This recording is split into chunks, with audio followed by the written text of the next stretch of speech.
All right. Hi, my name is Jonette Whittington. I am from Team One, and my presentation is over protecting free speech on social media. And I am the connector in my team. So, firstly, we have to start with the background of freedom of speech. Freedom of speech, the amendment, is part of the United States Bill of Rights, which was created September 25th, 1789, and was ratified December 15th, 1791.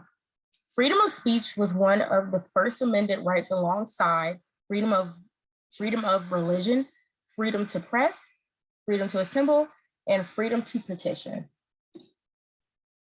Freedom of speech is supposed to support an individual's ideas and opinions without having to go through any cruel punishments or getting in trouble at all at that.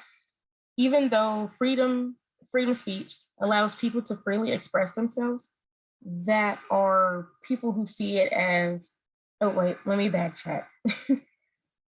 Even though freedom of speech allows people to freely express themselves, there are people who see it as an issue when they shouldn't. Going on to the next slide of internet censorship. Internet censorship is an issue in social media today. It controls and suppresses what can be published, accessed, or even viewed by people in society. There are even some countries that go as far as to limiting their citizens to the news. Internet censorship is an issue of quieting and keeping citizens silent. Freedom of speech on the internet should be seen as a positive because people are able to speak their minds and also connect with other people around the world. People can be able to vocalize their opinions openly. Well, at least somewhat openly, unfortunately. In the assigned reading, in the assigned reading that my team was assigned that I had to read because connector, it stated that Trump was removed and banned from social media, Facebook and Twitter to be exact, because of what he was saying on the platforms.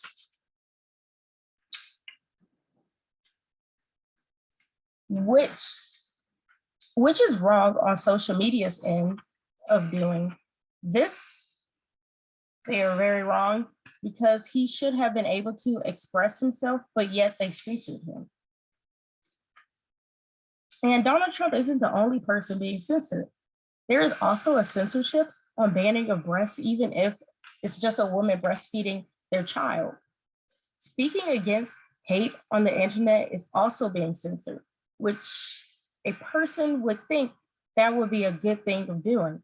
There shouldn't be a censorship against people who are trying to defend what's right and trying to defend the justice and injustice.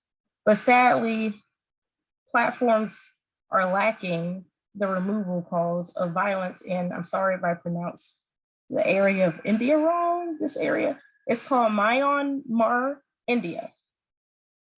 There has also been an issue where a handmade doll on Etsy was removed just because the title had the word Persian in it.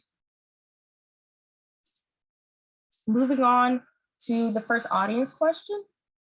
Have you yourself ever been in a situation where your freedom of speech was censored?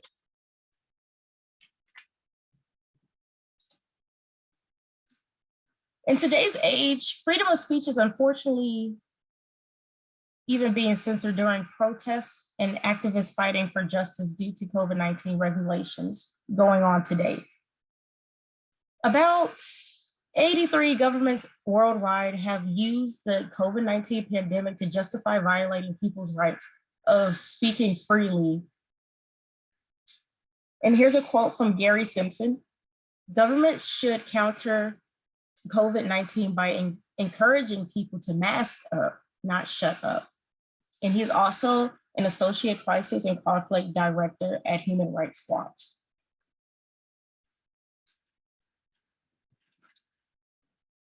Moving on, there has also in today's age been censorships when discussing or even mentioning COVID-19 on social media platforms?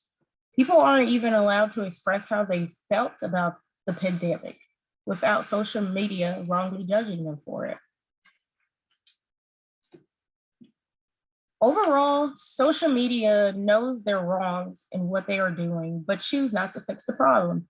Social medias need to learn how to follow their own guidelines that they set for themselves. And most importantly, social platforms need to make sure that their guidelines are following global human rights standards. And going on to the second audience question,